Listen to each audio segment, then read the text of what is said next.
Welcome to another episode of Ripple Effect Connection. I'm your host, Christy Hugic. It's 2024, and I'm excited to continue to help bridge the gap between impactful messages and inspiring messengers. The goal here is to ignite transformative discussions that create a ripple effect of positive change in your life and the lives of others. Prepare to be inspired today as I introduce my guest, Jason Kuhn, whose life epitomizes the ripple effect in action. Jason's story encapsulates resilience and transformation in its purest form. Initially, he was a Division I baseball player and high-level prospect, but his career was unexpectedly derailed by a case of the Yips. However, rather than letting this setback define him, it catapulted him onto an extraordinary path that reshaped the course of his life. Jason's journey led him to the military and the Navy SEALs. Now, he's serving his country in a different capacity as a motivational speaker and performance coach through his company, Stonewall Solutions. The core mission is to cultivate a winning team-first formula, nurturing mindset and leadership skills across a wide array of settings, spanning from corporate environments to elite athletic teams. He has been featured in Sports Illustrated, Fox Sports, New York Times, ESPN, the Golf Channel, and many other platforms and publications. Moreover, Jason specializes in helping athletes conquer the Yips, employing a nuanced approach that has helped professional athletes like World Series champion Tyler Matsek of the Atlanta Braves and 2009 U.S. Open winner Lucas Glover reclaim their peak levels of performance. His wealth of experience offers invaluable insights. His perspective is unique, and anyone who comes in contact with him understands what an incredible personal journey it's been and why some of his tools for success are so effective. Here is my episode with Jason Kuhn. Jason, first and foremost, I want to welcome you to the podcast here, but thank you so much for taking time out of your busy schedule to join us. Yeah, thank you for having me, Christy. I'm excited to be here. I ask almost every guest who comes on, first and foremost, what is your why? So I start with a big question, but what do you see as being your why for why you do what you do? Yeah, well, it would be several things. I don't think I can narrow it to one. I guess first and foremost, my purpose would be to serve God to the best of my ability, and then from there, make a living and support my family. I have two beautiful girls and a little boy, and people ask me why I got out of the SEAL teams. I missed them like crazy, so that was a big part of it. And I get to do that through my work, through Stonewall Solutions and yipsfree.com, and help other people utilizing the experiences that I had. A lot of those experiences were very painful and difficult, but I think that's what provides fulfillment in our lives, and that's what I seek, is fulfillment. We're not always going to be happy because life's inherently unfair. It's mean, it's dark sometimes, but the way we respond to that pain assigns greater meaning to it. So that's the perspective I try to keep it in. And if I can help others overcome some of the same issues or problems that I had, utilizing the lessons learned from those experiences and make a living doing it, then we're winning. Yeah, and I know we're going to get into some of that because I feel like for people to understand what you do, they do need to kind of understand your background and your path to how you got where you are today. So that path came, you were a Division I athlete as a baseball player. So can you talk about that background and kind of how maybe that laid the groundwork for where you are today?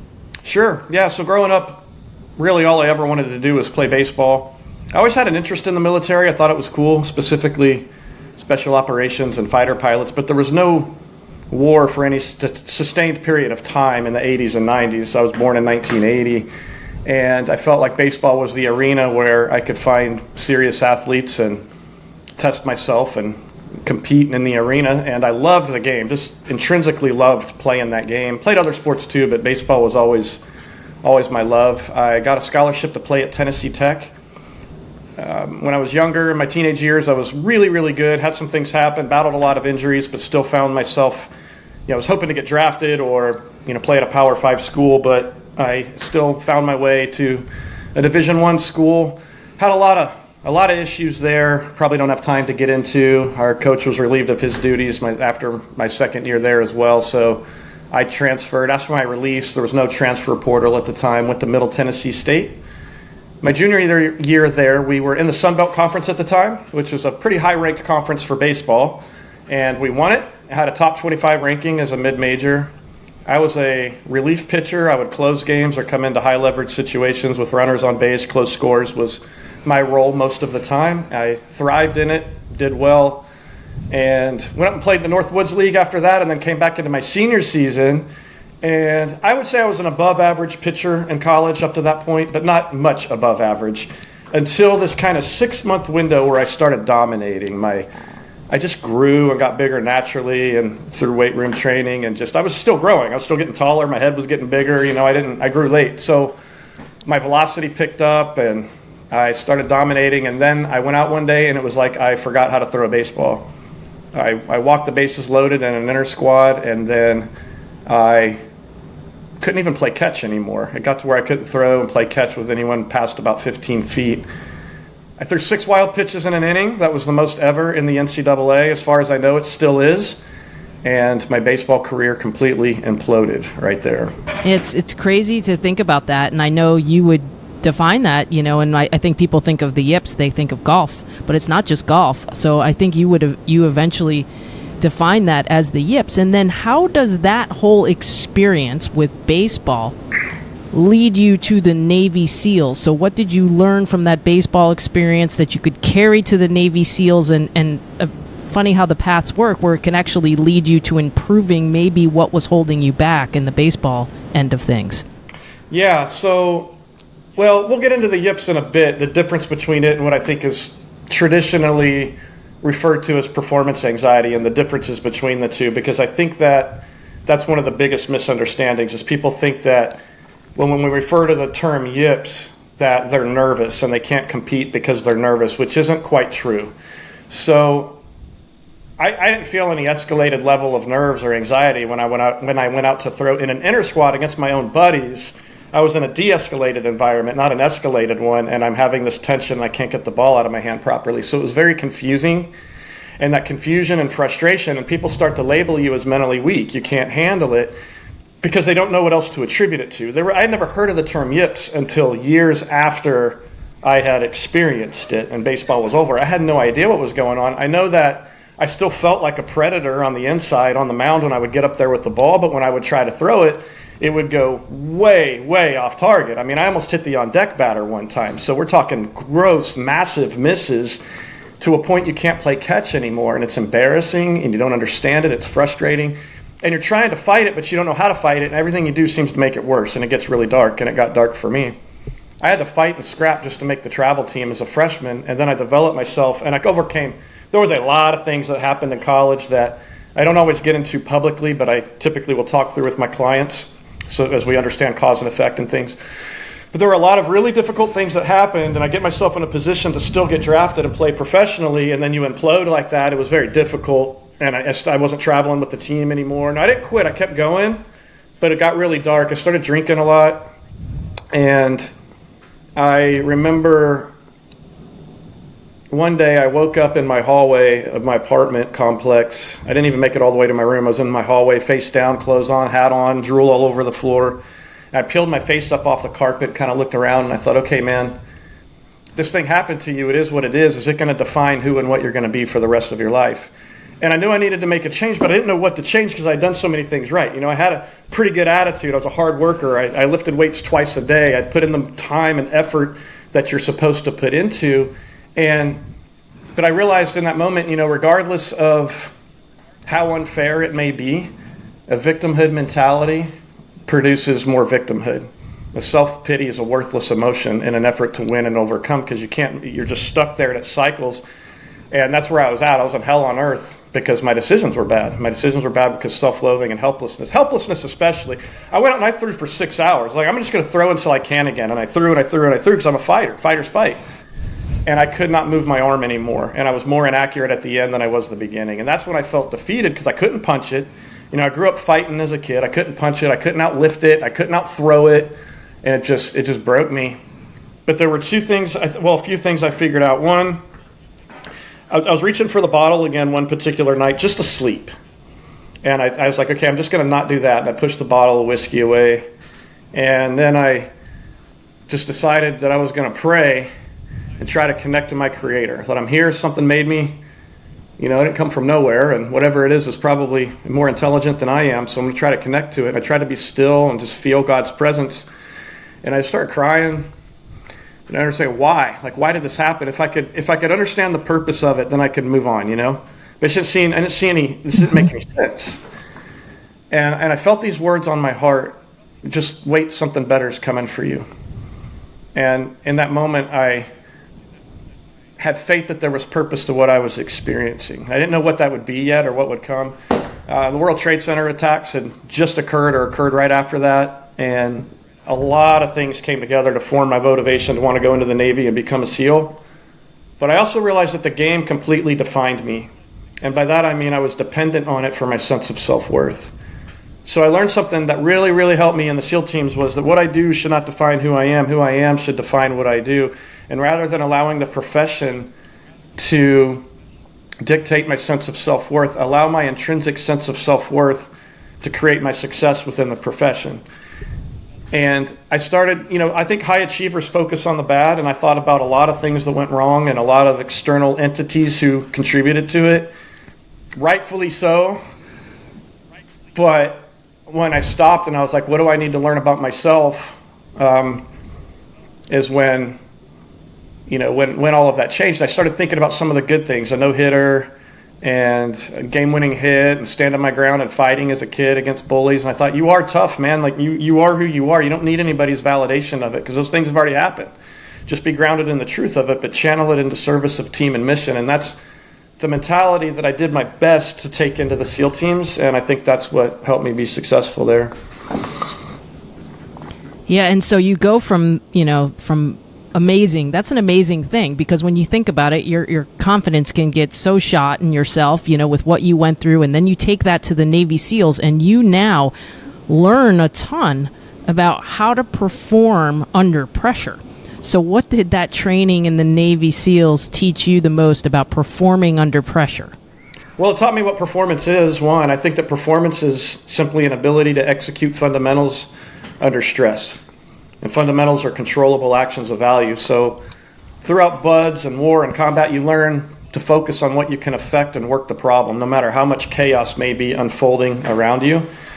And by focusing on fundamentals, I break fundamentals, those controllable actions of value, into three categories. A lot of times all of our effort is spent on how we do what we do, the mechanics of actions and skill.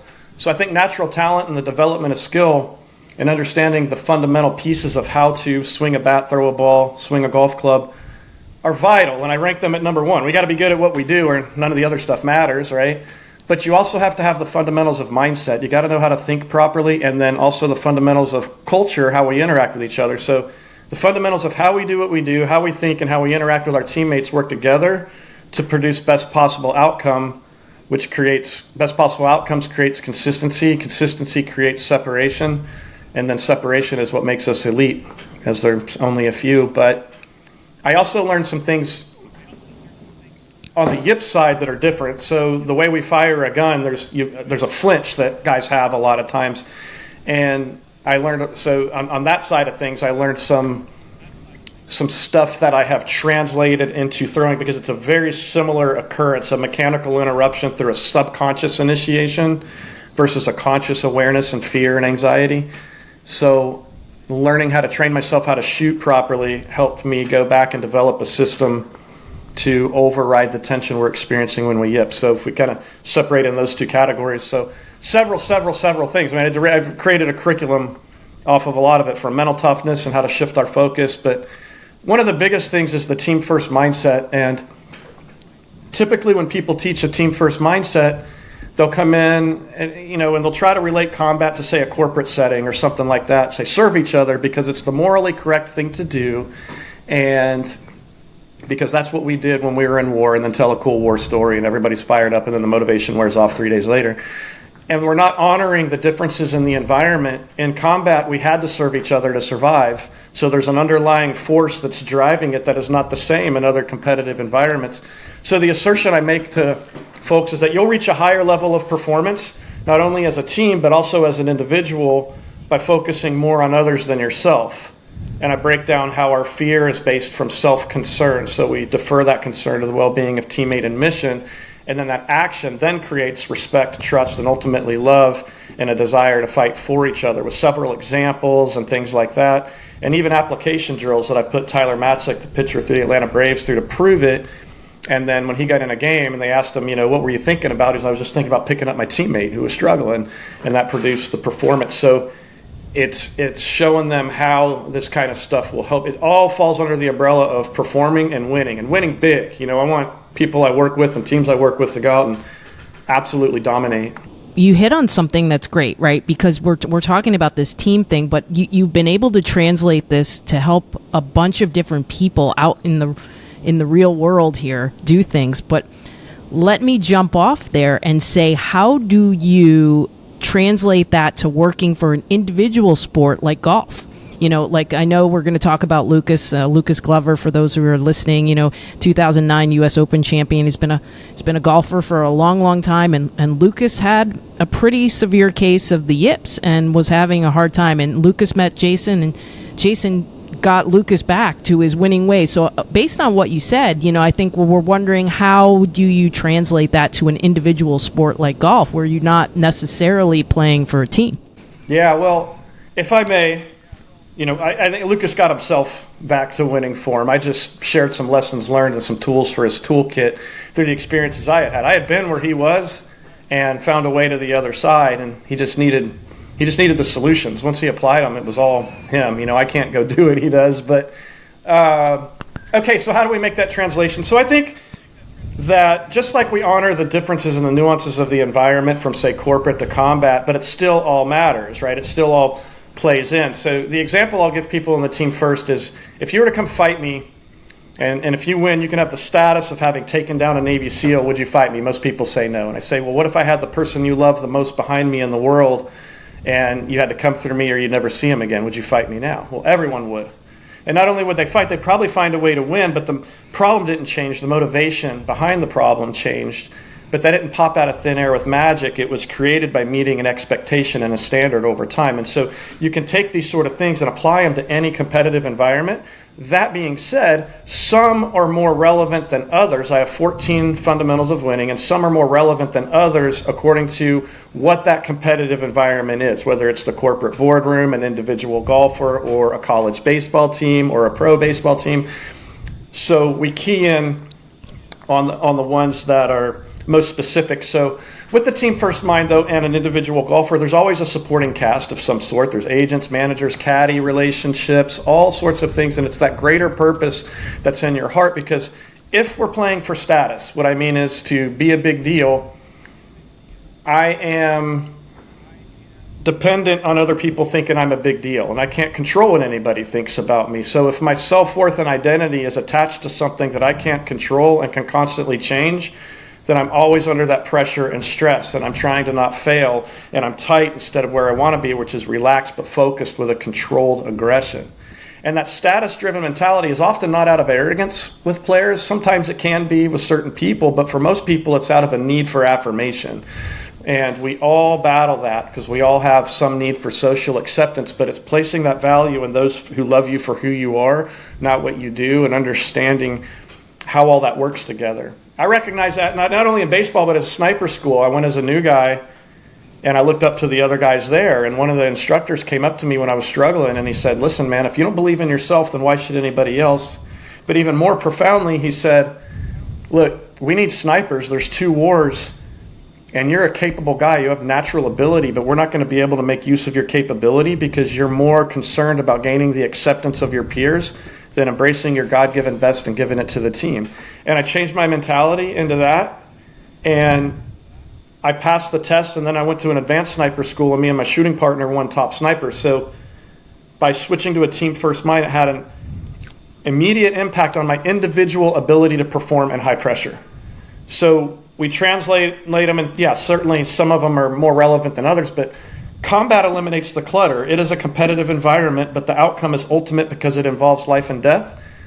So when bullets start flying both ways, and we're not talking about the Joint Operations Center and the admirals and the generals who are removed and disconnected from that part of it, right? We're talking real fighting. And when that happens, a way of Doing, a way of thinking, or a way of interacting is either effective or it's not. And all that matters is effectiveness. And you shave that down, you learn what works there, translate it to something else for someone, and it works for them too. I mean, is this a good time, do you think, you want to talk about the yips and viewing that as an injury and kind of the definition you want to get into? Yeah, so with the injury, the brain's an organ, right? And it is not producing what we need for optimal performance or what we want to have in an action that we're trying to produce. So I do look at like an injury because it's involuntary. So the yips is not the same thing as being nervous, consciously aware of the environment, what's at stake, what I'm going to gain in success and lose in failure. And because of that, I can't focus. And because I'm not focused, I can't play well because I'm just too nervous. Okay. I have high pressure composure in my traditional performance training where I work with players and teams outside of the yips to address that. That's part of what I think sports psychology gets wrong is they're defining it as such, treating it as such, and they're not getting to the foundational cause of why this is occurring. So it is a mechanical interruption that's taking place. Anytime we're trying to move an object from point A to point B, shooting a bullet, throwing a ball, or hitting a ball, and it doesn't go to where we want it to go, it's because there's a mechanical interruption. Whether that's due to ignorance, I don't know how to hit it right, a lack of awareness, I'm doing something different than I normally do today, or in this case, what's so frustrating about the yips is you're very aware of the mechanical interruption.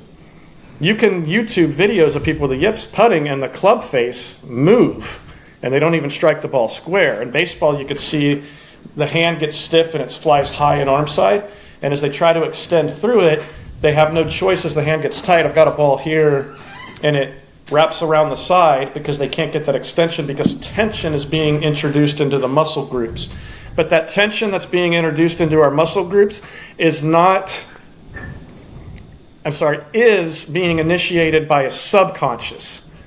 The central nervous system's perception of threat. So an example would be if out of nowhere I threw a punch at someone's chest, instinctually without thought, they're going to make their pectoral muscles tight to absorb that blow to protect the vital organs. That's the body's natural instinctual response. They don't think I will now engage muscle groups and make it tight to protect myself. Just like when you're almost getting in a car accident.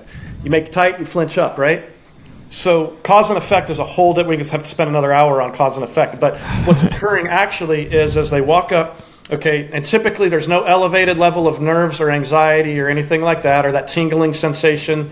All right, they walk up, they go to chip or putt, that tension's engaged in the joint where we need fine dexterity. Any tension in a joint in a sport where we shoot a basketball or you set in volleyball is where you see it, or in baseball when you throw it, is going to cause a big miss. So it's involuntary tension being initiated by the subconscious. If you think of conscious and subconscious, I like to call them intentional and automated.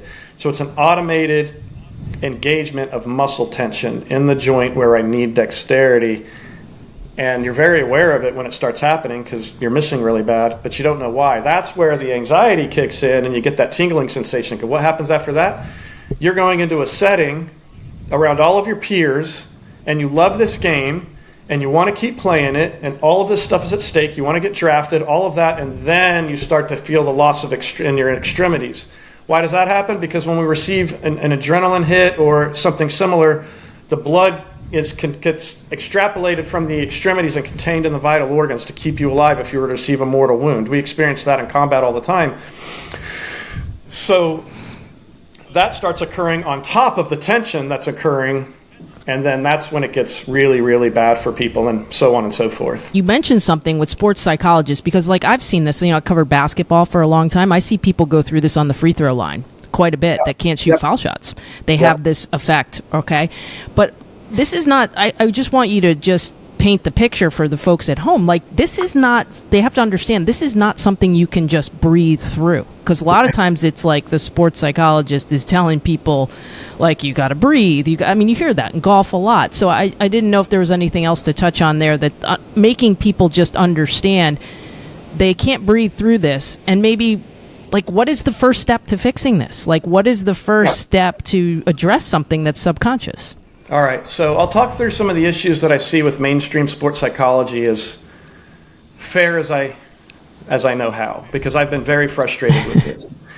Starting from when I talked to a psychologist back in the college days, and I felt like, and I'm putting my trust and faith and time and effort and resources into this person, and I felt like he was telling me what was wrong with me and frustrated that his solutions were not working because I wasn't somehow doing them correctly, instead of listening to me describe my experience on the field and help me develop a solution. Generally speaking, they are not defining the problem correctly. Okay? And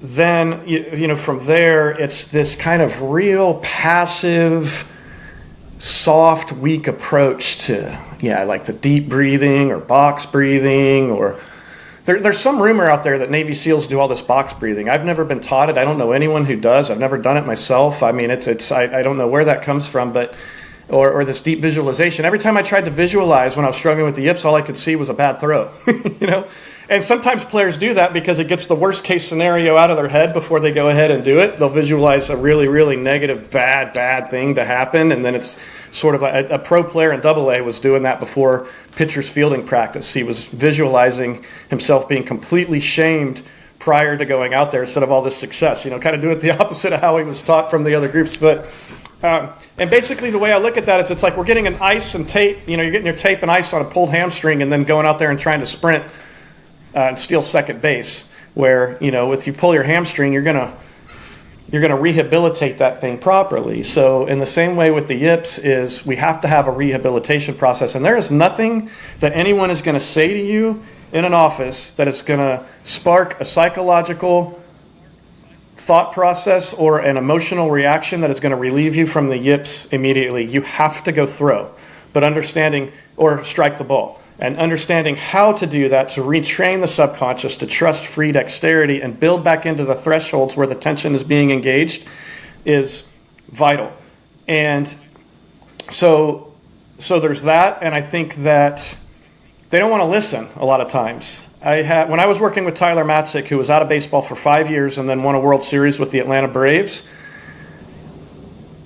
while I was working with him, it got back to me later that a mental skills coach at one of the teams he had played for previously called his agent and told his new agent, who was trying to get him back into the league, that he should drop him and that I should stop working with him because we were providing him false hope and prolonging his suffering, because Major League Baseball had provided all the resources, I guess the best in the world, that there were to offer. And it's just funny to me that someone who is intelligent, and I think really meant well, I think he really had Tyler's well-being in heart there probably, and he didn't say it directly to me, it got back to me, so it is a bit of hearsay, and I want to be fair and honest about that.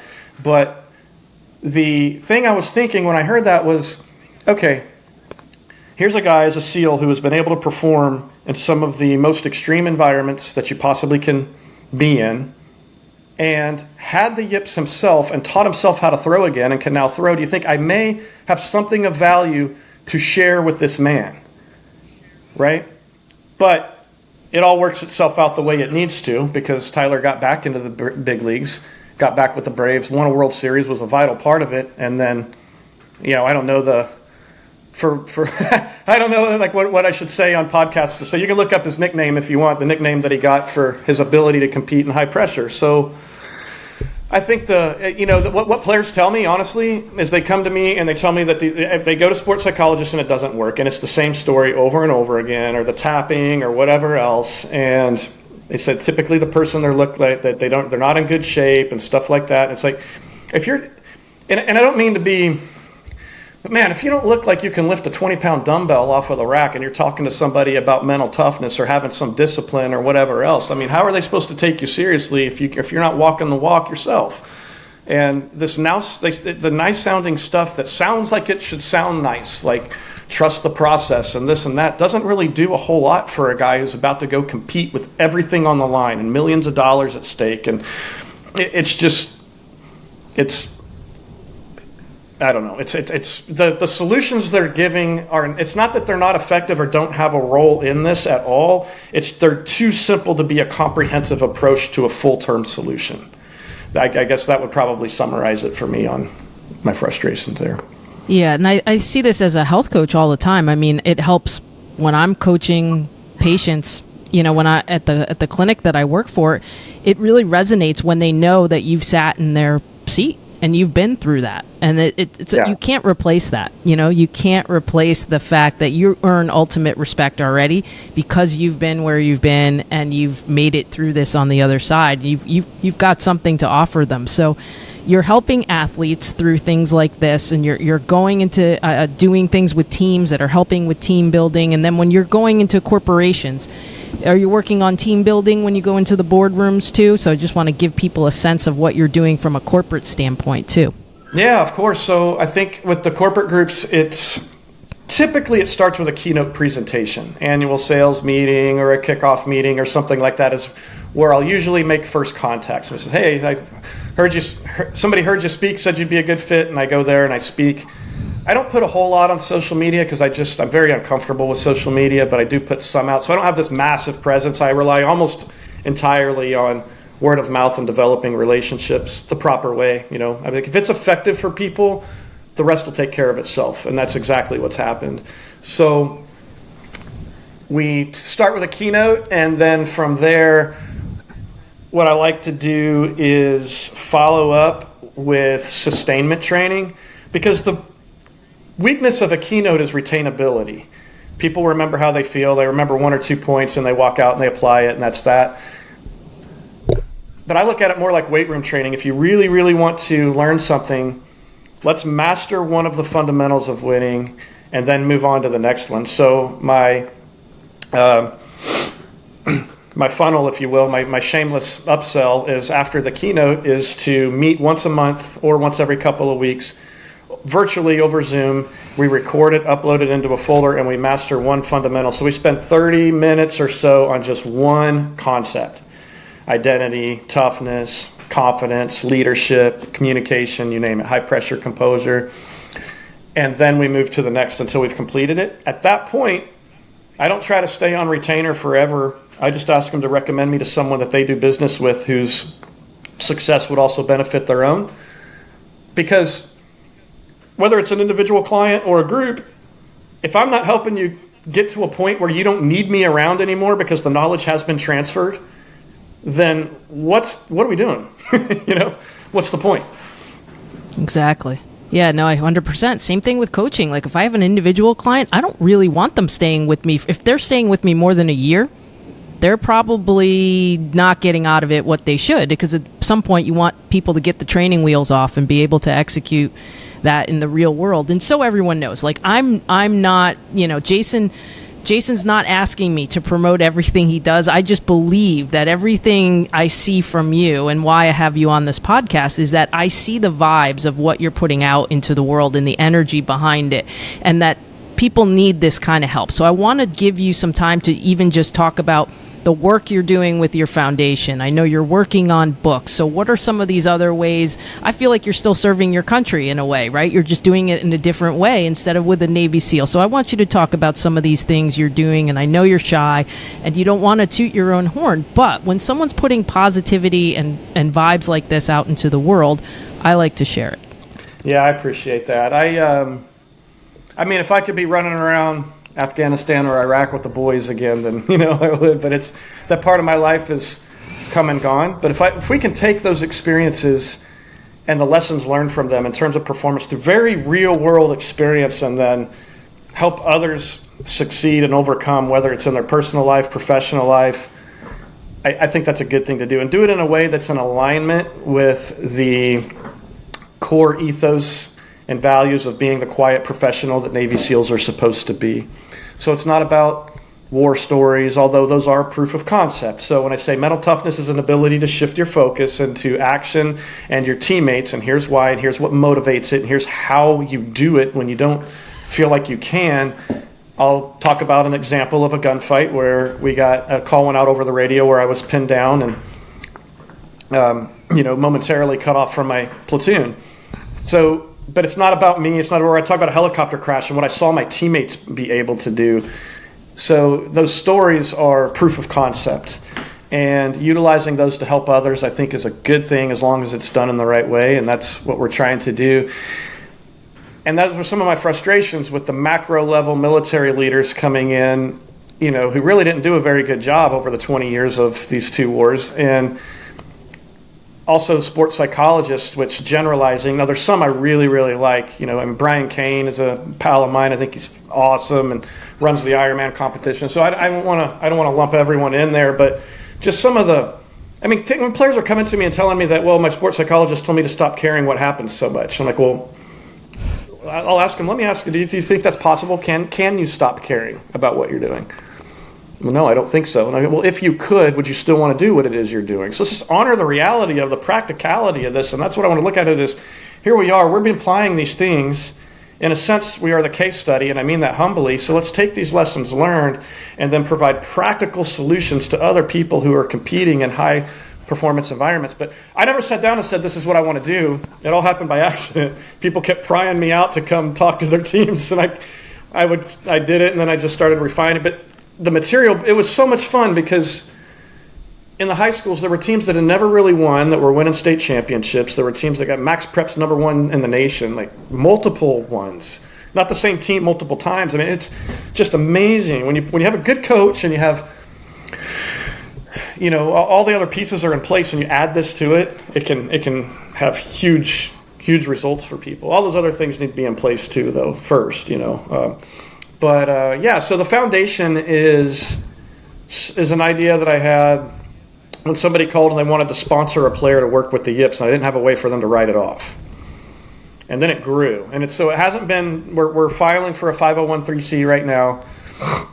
And we're going to call it the Guardian Foundation. And the idea is to take the fundamentals of winning, just like I work with a pro athlete, say like Lucas Glover, but work with the fatherless youth of America through first Gold Star families, and then second, teaming up hopefully with organizations such as the Boys and Girls Club, and utilizing former Navy SEALs to work with fatherless youth, wherever they may be, to provide that male mentorship and the foundations of performance, just gearing it towards life. Here's how to build confidence. Here's why confidence leaves us. Here's how to perform under pressure. Here's how to lead, right? All the things that we do, just with them. That's the idea. So it's still in the very, very, very beginning pieces. I love that. That's why I saw it, and I wanted you to talk about it, because I just thought it was a really, really cool concept. And then talk about these books and book projects you got going. This is amazing that you had.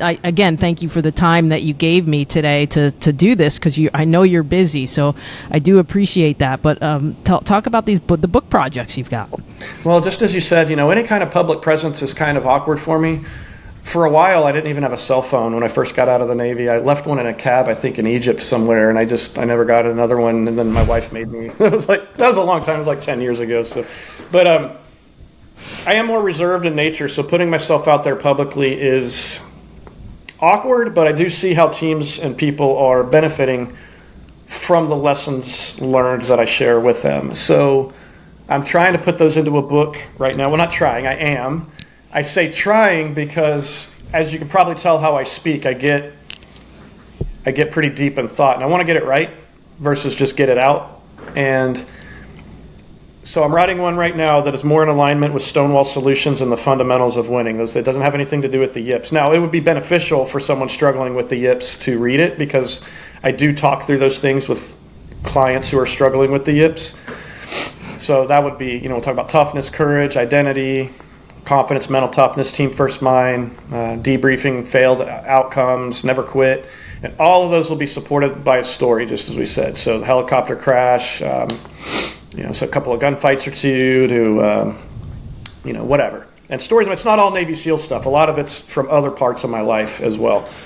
And then the other one is going to be specifically on how to defeat the Yips, the practical on-field or on-course solutions that we do to retrain the subconscious to trust free dexterity again and iron out that mechanical interruption that's taking place.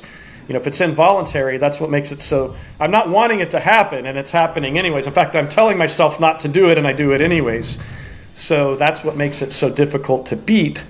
And if I would, I'd like to share this. So if anyone's listening and you are struggling with the Yips, please know that you are not mentally weak. And how do I know that? Because in my BUDS class, which is Navy SEAL training, After Hell Week, there were 20 of us left out of 135 men who started.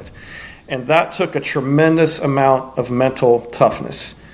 And at the end of that week, I was there, and I still couldn't throw a baseball due to the yips. So if I had proven that I was extremely mentally tough, and at the exact same point in life, couldn't throw a baseball due to the yips, then the yips cannot be due to a lack of mental toughness. Philosophically, it does not follow, and it's simply not true.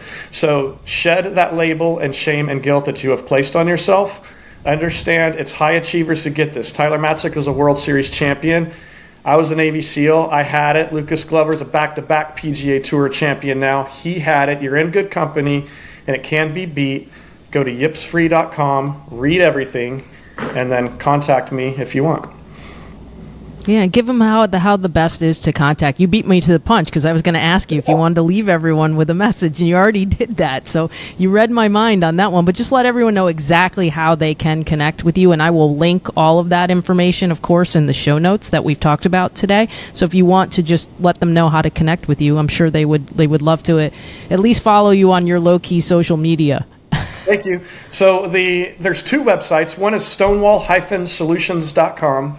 And there you can find all the corporate information, athletic team information, and the mentorship program where myself and Sean Kanegi, who was my mentor in the SEAL teams and was 23-year veteran, made it to the highest tiers of special operations, Tier 1 operator, and now I'm his mentor as he's working with players, and he's doing an incredible job. He's got several pro players he's working with now, but high school all the way up, and the one-on-one mentorship program, all that's at stonewall-solutions.com.